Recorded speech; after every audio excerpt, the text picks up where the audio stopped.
Welcome back, everybody. This is Brian and Brian for Breaking Down Security, episode 14. It's April 25th. Wow, April 25th. Wow. It's like the year's just blowing by. We've been doing this for a year? No, feels like a year. Does it feel like a year? Feels like 14 episodes. How about that? Feels like 14 episodes. Nice. That's a good answer. What do we got for today? Let's see. Last week we talked about the Verizon PCI report because it's almost like the awards season. You got the Emmys and the Oscars. Well, this is like the report season. So you've got last week was the Verizon PCI report came out, and then shortly around that time the Mandiant database or data breach report came out. Okay. Which was a big one because remember last year Mandiant came out with their 2013 report and then came out with the separate report about APT1, which of course just set everybody on edge because it pretty much proved that China was, being naughty towards the United States with regard to hacking actively financial sectors, tech sectors, and infrastructure in the United States. Okay. So this year, the 2014 report came out, and it's full of all kinds of nifty little tidbits. And, it's way shorter than the PCI report, thankfully.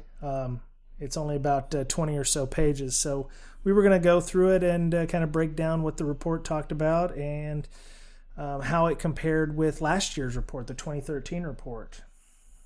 Okay, I don't have the 2013, but I'll wing it. No, I got it. Okay, good. I downloaded it. I had to, register in quotey fingers. So I gave them my crap email address that I use for all the spam that I get and my eBay stuff. And then they sent it to me. So, ha. Yeah, that's how I got, PCI Compliance for Dummies. I had to sign up, and they sent me that. So, yeah. Yeah. So I feel sorry for Bob out there, whoever he is. So he ends up getting a lot of my junk mail, bob@bob.com. Yeah. So I feel sorry for him. So I think that the big thing they talked about in their introduction was how cybersecurity's kind of gone mainstream. They talked about how the media has started to more actively report on data breaches, whether it be the credit card breaches from Target and Michaels and Aaron's Brothers and Sally Beauty Supply, or you have, pretty much an admission from, the government that they're basically hacking us through their, the NSA tapping. Right. Data center connections between data centers, or, just using NSLs, national security letters on ISPs and email providers. Yeah, so that reminded me. I was listening to Kevin Johnson the other day on one of his audios, and he said, and this was back, 6 months ago or something, and he said, the government said that they do not use SSL because they thought it was insecure. So I guess they knew all along about this Heartbleed, and that's just another another nail in the coffin on them knowing about it and actively using it. Pretty interesting. I'm sure the Chinese probably knew about it as well. I mean, if they have as big a group of hackers and nefarious ne'er-do-wellers as the NSA have, they were using probably a lot of the same tools that the NSA had for actively hacking, infrastructure and retailers and financial streams. Right. So One of the things they talked about in the introduction was that the average number of days that a victim was hacked on, or had a hacker on their network, was 229 days, which is what is that, about 7-8 months before they realized that there was a person on their network. Yeah, and it might not be them that realize it. It may be one of their customers, one of their clients, or the government itself. Yeah. Yeah, they said 33% of organizations discovered the intrusion themselves, and nearly two-thirds were told by somebody else. Which I believe Michael Goff said in his interview that Target did not realize that they'd been hacked. It was actually the Secret Service or a financial firm that had actually told them that they'd been hacked. So, I mean, what does that feel like? I'm sure it's embarrassing, right? Yeah, I would be embarrassed, or, I mean, it took them long enough to come public with it, so they obviously thought they had to do some damage control before they had to, come public. Right. So, the other thing that did dramatically change, they said, was companies are more open about the fact that they're being hacked. Now, I don't think that's necessarily true for a lot of companies, but I know that Target did come out and say they were hacked pretty quickly. Well, they had to. I mean, it would have gotten out eventually. Sure. I mean, they're a big, multinational organization. My friend Leroy works at a company that they knew. I mean, they had a huge increase in fraud all at the same time, and so they pretty much could have correlated that to the Target breach if they hadn't known about it. You mean they could have ran reports against these particular cards, where they were used, and it probably would have through a few queries shown statistically with a large percentage of accuracy that it was Target. Yep. So they said that the list of potential targets has increased, and I think that's true. I think hackers have realized that a lot of businesses don't necessarily do what they need to do to secure their data. And I think we saw that last week with the PCI report. I mean, you've got a ton of organizations that are, basically just flying by and doing they're trying to D- it instead of, getting an A for their records. As long as they get a D-, I read that today. Somebody, they were talking about health. They were actually talking about healthcare devices because some guy wrote an article about how insecure those were, and he said, one guy commented, he's, security auditors and managers who work for hospitals and health systems, they just want that D- because if they did, then they pass. I mean, what do you call? They want to do the necessary what minimum. Do you call a guy who finishes dead last in medical school? He's a doctor. Yeah. I mean, it's the same thing with compliance. I mean, once you pass, you're good, you're secure. Awesome. Let's go make some money. So the other thing they talked about in the introduction was that threat actors are not necessary. They're talking more like the hacktivism stuff. Not only do they want to seize crown jewels in corporate environments, but they also want to publicize their views. I think Syrian Electronic Army is a big one. You've always got Anonymous, especially with the since Weave just got out recently, you're seeing an uptick in hacktivism and people trying to Russia and Ukraine, they had some hacking back and forth between them right now. So not only is it's geopolitical, but they're using it to spread a message as well. Yep. All right, what else? I don't know. So like the PCI from Verizon, Mandiant breaks down the number of companies by various financial services, media and entertainment, aerospace and defense, retail, construction, telcos, biotechnology, that kind of thing. So theirs is way more, I would say, in the weeds than the PCI report, because the PCI had like 4 main sectors, but they tried to break it down into almost 20 different ones, and they still had an other section. So the one thing Mandiant does do is they do a lot of homework with their, how many they use. I would say it's probably wider ranging than just the PCI stuff. So 33% of victims discovered the breach internally. That's it. To be fair, that's down from 37% last year, and let me see from 2012. So there's a positive trend, even though it's terrible. There's still a positive trend, right? Well, actually, it actually is worse because 37% discovered it in 2012. Now only 33% have discovered it. Oh. So in many cases, they're probably doing the security ostrich like you talked about last week, where, see no evil, hear no evil. It didn't happen to us. We're not, Wow. we don't notice it happening. The other big thing is it looks like 44% of email phishing was done by impersonating the IT department. And that makes a lot of sense, really. Sure. I mean, think about it. You've got, if our IT guy sent me an email, well, no, that's not really a good example because I don't normally click on links out of habit.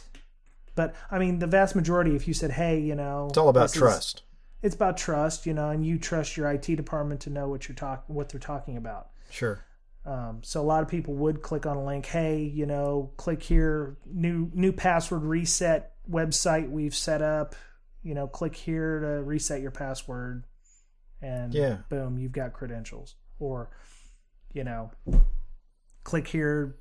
What was that? I was listening to Kevin Johnson's Sec 542 stuff, and he said the email he would click on would be "You're fired. Click here to continue your Cobra" or something, and that would get pretty much anybody. Right. Yeah, I mean the vast majority. Yeah, there's some things that everyone would fall for. Yeah. And like most reports, this one, there's some duh things in here, like from the Department of 93% of phishing emails were sent on weekdays. Okay, because the one I get on a Sunday, I'm gonna really believe. Exactly. I mean, why? Yeah. Who's the 7% that gets hit on a weekend? They're really hard workers. They go through a whole section on the Syrian Electronic Army, which they're the ones who were trying to push their own agenda. And I didn't know this. I thought they were like hackers for the freedom of Syria or whatever, because there's conflict going on. There's civil war over there. So these dudes are actually for the existing regime. Yeah. And apparently the existing regime, he's pretty much a dirtbag. And so these guys are like, hey, oorah, current Syrian government, this guy's awesome, when in fact he's a piece of shit. And, the guys against him are trying to, get him ousted, and it's not really working. So since 2011, they have infiltrated more than 40 organizations. Wow. 40? I mean, I guess... Dang. Yeah, I guess if they're constantly doing it and, these businesses are, open books for the most part to, professional hackers. 40's, that's okay. I mean, I would expect it. I would. Knowing what I know now about security seems right. Yeah, well, they, as we said, 93% of emails back on page 3, they were saying were sent on weekdays. Syrian Electronic Army had did a real number on, I believe it's CNN, or they also did it on the, I believe Associated Press, but they had sent out a tweet. I think they were the ones who sent out the tweet about how there was an accident at the White House or something, where something was wrong with President Obama, and the minute that happened, it caused a massive drop in the stock market. Yeah. But in fact, it was actually fake, because computers were monitoring Twitter, and when they noticed certain buzzwords, it caused the stock market to basically pull chalk and drop. Yeah, Syrian hackers claim AP. Yeah, so not only did Syrian people in 2014 gain access to CNN's information and basically hacked the hell out of CNN, they also hacked the Associated Press's Twitter handle and feed and caused a $136 billion drop in the stock market in so many seconds or whatever. Nice. So, a simple email scam where, you've got your 20-year-old social media intern clicking on links that, give somebody access to the Twitter account, and then they say, hey, there's been an explosion at the White House, president's dead. Boom, stock market drops 850 points in a matter of minutes. Fortunes are wiped out. Syrian electronic army's just sitting back, snickering, having a Coke and a joke. Yeah, 2 explosions in White House. Barack Obama's injured. Some of the people who momentarily panicked on or near the trading floor in the New York Stock Exchange. It dropped 150 points before stabilizing, but it erased 136 billion in the equity market. So not only, did they cause global unrest by the fact that somebody looked like they sent a tweet from the Associated Press about an actual accident at the White House, but they could cause financial ruin at the same time. Yeah, at least for a little while. Yeah. And I thought it was interesting the breach on CNN. They did some heuristics on that, and they figured out that it was only 1 or 2 people that actually did the attack. Really? Yeah, it wasn't like a giant team of hackers in a huge office cubicle farm. It was just 2 guys at most. Is what they're saying. So I mean, if 2 guys can do all that, wow, we're in pretty bad shape. Yeah, because I mean, if they'd had the entire Syrian electronic army hacking CNN, well, it didn't really didn't take that much. Apparently, they hacked not only the Twitter account but defaced the website, the several blogs on CNN. I don't know if they defaced it or they just wrote articles, and put it on the website, right? Yeah. And they gained access by phishing and then gaining email accounts and then getting more accounts. And how long did it take? A couple hours? Yeah, it took about 6 hours for them to get it back, and then 6 hours to let's see. Initial attack. 22 minutes later, they had a webmail. Mm-hmm. 3 hours later, they had access to the network, and 4 hours later, they were publishing things on the website. So 4 hours. Yeah, they defaced the news agency's public website. So they defaced CNN's website, and then CNN was like, "Oh crap, we got to get that off there," and published unauthorized articles and tweets. And then it took nearly a day later for CNN to do a massive reset of passwords. Yeah. So for God knows how long SEA had, to get in there and root around inside the network, and before everybody was like, "Oh, change all your passwords." And that's drastic too. I mean, everybody had to change their password, not just, because Right. If they could dump the password database, if one person didn't change their password, then technically they could own them up again. Yeah. Within 2 hours of the first phishing email, SEA obtained credentials for the news agency's main website. Mm-hmm. Yeah. Yeah, the other thing, they said they had a success rate of 0.04% for the amount of phishing emails they had sent, but it still allowed them to harvest credentials necessary to access the target. 0.4%. How do you protect against 0.4%? Wow. I'm sorry, 0.04%. It's even worse than that. Yeah. Yeah, so... Well, I mean, look at some of the phishing emails. It details them in the attack. And you look at some of these, and every one of them has a little bit of a English or grammatical flaw in it.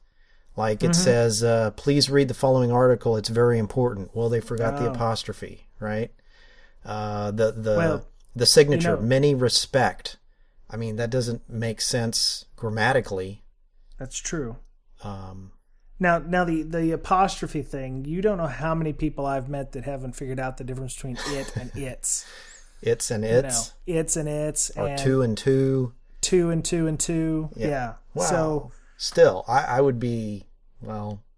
No, I mean, you're right. If you look at some of these emails, especially, please take attention of UNHCR report about Syria. Please Thanks take and attention. regards. Yeah. Please take attention. It doesn't make it, It's the little things. Yeah, it's easy for us to say, oh, yeah, but because working in a multinational organization, you're going to work with people from other countries, which if CNN, has is an international news organization, so maybe the people sending those emails are not, they're not English speaking people. So it would be difficult for a multinational or a large international organization that has multiple, people who, sure, it would be difficult.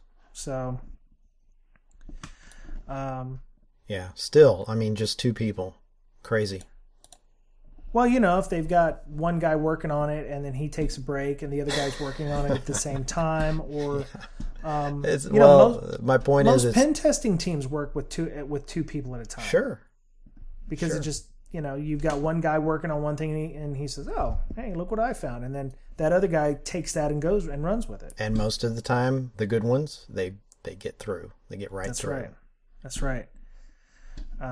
So let's see. They said the takeaway for this is, they had like a conclusion. So they said going forward, organizations should be aware they could become collateral damage in political conflicts. I guess that makes sense. I mean, CNN's probably like, we're a news organization. We don't, what is gained by hacking us? Oh, well, they probably said that before. And then once they found out the ramifications or the result of them being hacked, then they realize, oh, crap. Yeah, I guess. You're a small business. You have a couple of contracts with, say, let's say you're a subcontractor to a Booz Allen or something like that. You're so small and insignificant, you'd think, oh, nobody's ever going to attack us. Yeah. But, you're not the primary target. Booz Allen is the primary target. They're going to hack the hell out of you to get to Booz Allen. Yep. And that's probably what they did with CNN. Not only did they hack CNN and the AP, but they probably got all kinds of other valuable information they could use on other targets. Mm-hmm. Email address lists, address books, where they could do other phishing schemes on other people. I mean, all kinds of, maybe somebody had secret sources from the Syrian government on news stories, that they were doing. So now they may have that kind of information. So it's kind of, you don't know that you could always be a target. I guess that's what we can take away from that. Well, so if you wanted to hack an aerospace company because you want plans for their new, super secret jet, and they're really locked down, will, go after their partners. That's right. Yeah. Especially if it's a small company or, one that is doing something that could be considered minor. Maybe they're making the helmets for the pilots, or, the tail fin stabilizers or something like that. Yeah, or maybe they offshore some jobs or outsource some jobs to another company, and there's connectivity between the two, They interface and go after that company. Yep, that's why it's important. Like we talked with the PCI report last week. 2.4 was making sure that your third parties are up to snuff with security posture and policies and what have you. That's the same thing you'd want to do with any third party. You'd want to make sure that they're up to snuff with their security policies before you engage in agreements with them. Yeah, hold them to standards too. That's right. And if they don't, then maybe you should go be looking for another third party to work with. So, let's see. What's the next one they talked about? They talked about Iran. Apparently, I didn't see that YouTube video. They said that was anti-Muslim or anti-Islam. I don't watch a lot of videos that people post on Facebook or YouTube, so I didn't actually see that one. But apparently it made a lot of people in Iran mad. Yeah. I didn't watch it either. I mean... Yeah, and they attacked 2 oil companies, which I don't understand why Iran would attack oil companies. That's kind of like their bread and butter over there, isn't it? Saudi Aramco and Razgas, isn't it? I mean, unless they're friendly to the West, that may be the reason why those companies are very friendly to the West. Plus, Iran was still smarting from the whole Stuxnet thing, so... Yeah, maybe so. So maybe they thought they needed to get back at Western governments by doing that. So, holy cow! So they not only did they get local administrative access on those systems, they transferred 150 gigs worth of data, network diagrams, user passwords, data from network and system admins, and a quarter of the systems were infected with malware. Nice. A quarter. A quarter. Yeah, so I'm sure they just downloaded everything they could for, going over later. Mm-hmm. While they had access, just get everything before they get kicked off.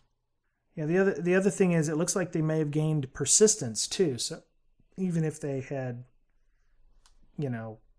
eradicated the malware, they had already set up shop inside the network by creating accounts and according to this, they weren't even, sneaky about it. They said actors were rarely attempting to obscure the evidence of their activity, using anti-forensic techniques or returning to the target. As a result, the targets had been able to detect the intrusion. So they didn't even, it was like, knocking on the front door, and it was like a home invasion robbery. They just walked up in there, got real noisy, and the companies didn't care. I don't get that either.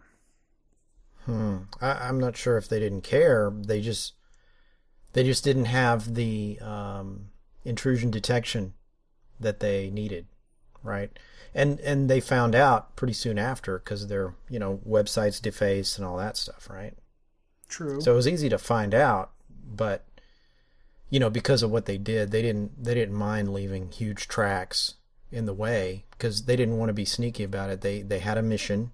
They accomplished their mission, and then they got kicked out. They tried again later to access with the same credentials they found, but of course, all the passwords had been changed. So they found evidence that they tried to access again a few days or weeks later. Yeah, I guess the the break-in just shows you that it doesn't have to be fancy if it works. It can be. Yeah, they accomplished their goal, right? You either beat someone with a stick or you beat them with a bat. The stick's not fancy and it's going to work just as well. So they said, although we believe suspected Iran-based actors are particularly capable now, nothing stands in the way of them testing and improving their capabilities. So basically, they were Bush League, but they're getting better. Yeah. I mean, yeah, it doesn't seem to me like they have a huge, army of hackers behind them. But, it takes a few to do a lot of damage. Yeah, it doesn't have to be fancy to work, Yeah. So what was the last one they talked about? Let's see. It had to do with POS terminals and a well-known retailer. Interesting. I don't know who that is. Do we know any retailer? Yeah, I don't either. They said in some instances, federal law enforcement notified the victim. So, I love how Mandiant tries to be all sneaky and stuff with, media organization and retailer of, compromises. And if you just Google search it, you find out all these things. So yeah, the third one is obviously Target. They're talking about... well, we don't want to name names, do we? I'm sorry, it rhymes with Barget or something. Barget, okay. Yeah, I'll let it out the other part that I said earlier there. So, all right, so it got real complicated for Barget. They said a workstation in the organization's corporate environment was infected with a banking Trojan. It identified retail organization as a high-value target and upgraded its backdoor to a stealthier version that avoided detection by antivirus. Now, I made annotations in the report because I can. As we know, and as Mr. Goff said, making changes to your malware is trivial. You just add white space. Yeah. It doesn't take much to get around antivirus.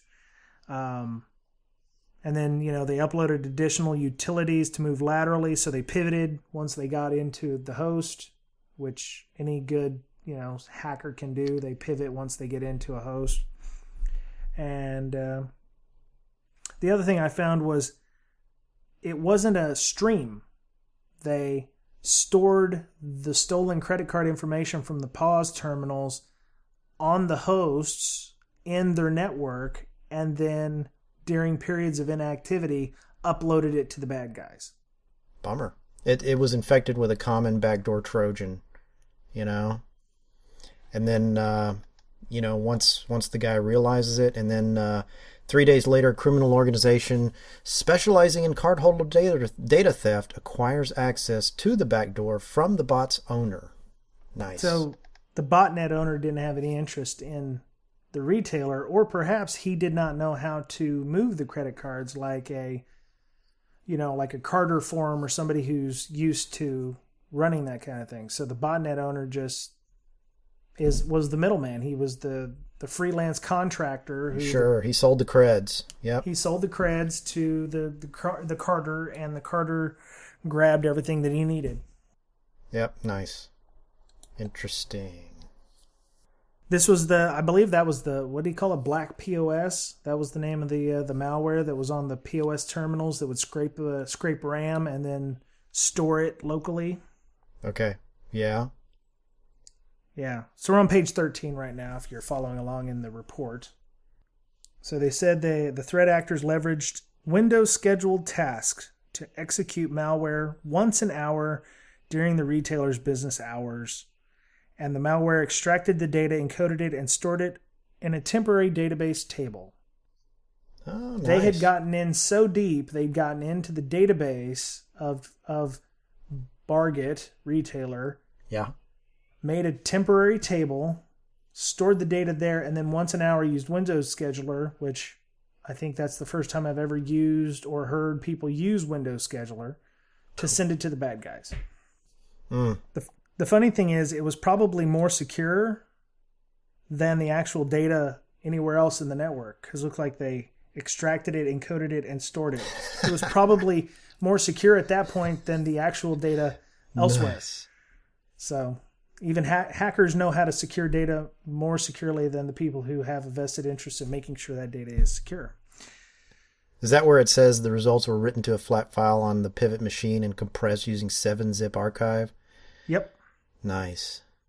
I'm sure the 7-zip name was like creditcards.7zip or something like that, or stuff we're going to upload later to carters.cc.zip, or whatever. Right.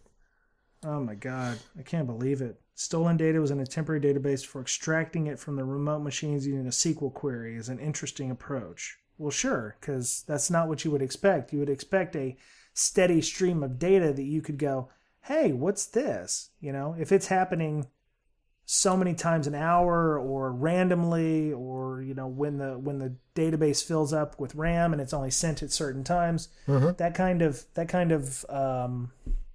randomness is not easy to find, unless you're looking for it. That tells me they've done this before, they have attempted to do this before. They're real stealthy about it. Probably more stealthy than they needed to be in this case. Yeah. Well, I guess if they had, if monitoring had been in place, and I think we've heard that Target wasn't exactly doing everything they could to monitor their network, they would have noticed an outbound FTP, because it looks like it went to an external FTP site.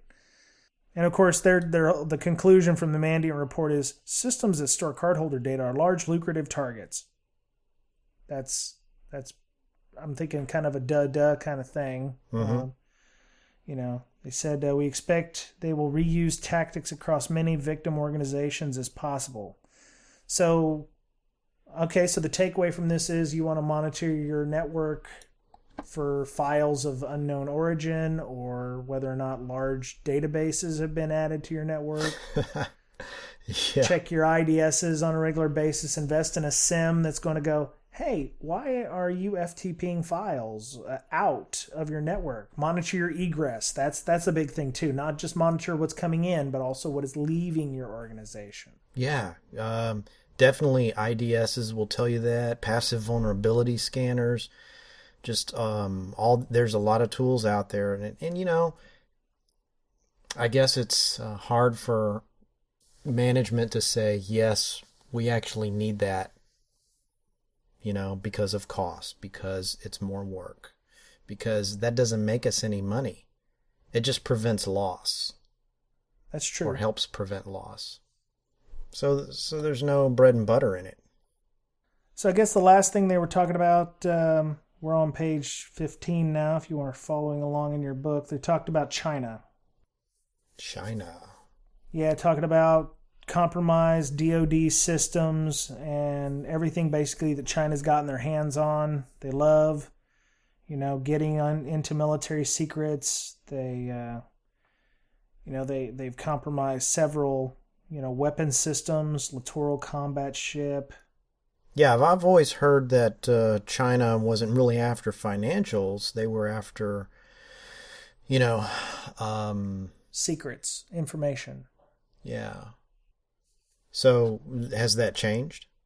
I don't think so. I mean, I think they're, any edge that they can get is going to be a good one for them if they can.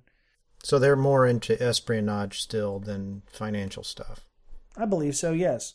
A lot of the compromised weapon systems, the DO, when they said, the F-35 has been compromised, they didn't get it by just going directly to, Lockheed Martin or whoever the hell made the F-35, the Joint Strike Fighter. Yeah. They grabbed emails or budget information or, it's the ancillary things that you find that say, okay, yeah, we need to work on this project. And, this, little breadcrumbs everywhere that give you, or little puzzle pieces where you fit, something in here and fit something in there. It's like the wartime cartoons you see, like where loose lips sink ships. So you got one sailor, he's like, hey, I'm leaving this weekend. I'm hanging out and, I'm going to be steaming circles in the middle of the ocean. Well, okay, where's that sailor get stationed on? Okay, so the ship that he's on. Okay, so you know that ship's going to be not in port on the weekend. So that, they're going to be in the Southern California operational area, or, hey, I'm, said goodbye to my family. I'm going to be hanging out, that kind of stuff. Social media, whatever people post on social media, just little breadcrumbs, little pieces of the puzzle that can be used. It's the same thing with the weapon systems. You've got email, you've got meeting minutes, you've got human resource records. People are hiring online for, and knowing Java, or you've got to know Fortran, or you've got to know something. Why would a company be hiring for those kinds of skills? That kind of thing. Yeah. Hey, there's a chart here that says, the number of attacks for certain APTs from China. And I noticed after the Chinese New Year, it's dead. So that's when you want to, what do you call it when you have an IPS and it goes into learning mode? Stick it in learning mode during the Chinese New Year, because you're not going to get anything from China at that time, right? Well, that's the cool thing is China, if I remember correctly from the people that I worked with who are, naturalized citizens now, but they said the whole month of January is like their birthday. Everyone celebrates their birthday at the same time, which is the whole month of January. Nobody works. It's like big vacation month for everybody. Wow. So, the other reason you're mentioning, because I get we're gonna skip down to page 19. The APT report, when it came out early last year, APT-1 was like the big word, the big deal. But there was also APT-12, which is another, I would assume another Chinese organization with the army there that does hackage and ownage of things. And once APT-1 got out and once the media started talking about it, APT-1 just dropped off the face of the earth for about 6 months. I mean, they had nothing going on. Okay. Like it became public and they said, ooh, we better stop using this. Let's use our backup or whatever. Well, yeah, let's keep low profile. Let's, their IP addresses had been leaked in the last APT-1 report, so they had to retool and find new IP address ranges. China, I think, has a rather large IP address range. But, the graphics do show that, it's more striking for APT-1 than APT-12, but both of them, after the APT-1 report, kind of, said, hey, we probably need to take a little break. Maybe we don't work as hard. Let the media and the Western people forget until, the Kardashians start doing something again that, takes their attention away from us, and then we'll start up again being naughty. Yeah, interesting. Yeah, the APT 1. Plus, they mentioned apparently New York Times had an article. They didn't expose APT 12's operational infrastructure, but I guess after the APT 1 report came out, they did make some operational changes or operational architecture, replacing infrastructure that researchers may have exposed. So yeah, basically they had to retool. They had to probably move to a different building because I think they mentioned location of IP addresses, that kind of thing. So they had to, make it happen. And the graphic on page 21 kind of shows that too, where they, there was no traffic after February 18th, and then it only got sparingly. It was very sparse after that, starting at about mid to end of March. Yeah, they kept a low profile, right? Well, it makes sense, If you're trying to stay out of the media's eye, you don't want to give them a reason to be reporting on you. And they seem to have done rather well. I mean, you don't hear APT1 anymore on TV. It's all about Target. It's all about the data breaches that, Yeah. Syrian Electronic Army helped, take the pressure off of them, Iran, that kind of thing. So their conclusion was that, they saw a dramatic change in the amount of public discussion regarding breaches, which I agree with. I mean, normally you would just hear about the Mandiant report or APT1 or these things coming from security professionals, but everybody knows about the NSA. Everybody knows about data leaks and breaches. People, it's something that they care about because that's their money. If you've got a Target card and somebody's running up thousands of dollars on your Target card or your credit cards, you're going to care about that. And we had 40 million people in America and other countries possibly, start caring about, data breaches all of a sudden. Hey, it says the increased discussion and awareness of security breaches has done little to change the current reality. Security breaches are inevitable. Yeah, they don't seem to paint a pretty picture, do they? Mm-mm. They still think that, nothing's really going to... I don't know if they think that nothing's going to change or if they think that no matter what we do... I guess no matter what we do, all the attackers have to be as right once. So, well, I'm not sure if they mean security breaches are inevitable for company X or industry X. I think, it's inevitable as a whole. So they may not hit one company because they've taken great pains to make sure that their data is protected, but company Y, they're not even concerned about it. So they'll go after company Y. I think that's what they mean by security breaches are inevitable, because there's a lot of targets out there. So pick one that's more vulnerable than the other, that's easier than the other. If a hacker's going to play around in this one playground, and if he can't get anywhere, if he can't do anything, he's going to move on to the next one. It's just not worth it to stay there and try persistently to gain a foothold. So it shouldn't be the, hey, it's never going to happen to me thing. If it can happen to a certain retailer, Barget, if Barget becomes a target, then perhaps the other retailers should be not doing the ostrich thing and thinking that it can't happen to them. That's it. Like I said, it's only 22 pages, and it's actually more than that, but they have some footnotes in here where you can go and actually read specific articles from New York Times and Daily Mail, or Daily Fail as I call it, about the various reports and Syrian Electronic Army and those, and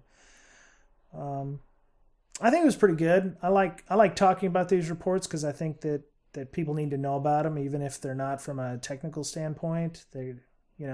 It's nice to have all of the information in one place where you can read about it instead of it being sporadic and sparse all over where you've got to go to 15 different places. So it's nice that Mandiant comes out with these kinds of things. Yeah. And Verizon with the PCI report too. Very eye-opening. I took that to work, and we need to learn from these mistakes and learn from these and hopefully make ourselves better as a. Yeah, people say if you don't learn from the mistakes of the past, you're doomed to repeat them. Well, if you don't learn from the mistakes of other people, I mean, you're also doomed to repeat them, right? So that's right. Or you're doomed to have it happen to you. So. Yeah. Yeah. Yeah, you're right. It wouldn't be repeating. Yeah. So I guess that's it for breaking down security. This was fun, Mr. Betcher. It was a pleasure as always. Stay safe out there. All right. Have a good day. Bye-bye.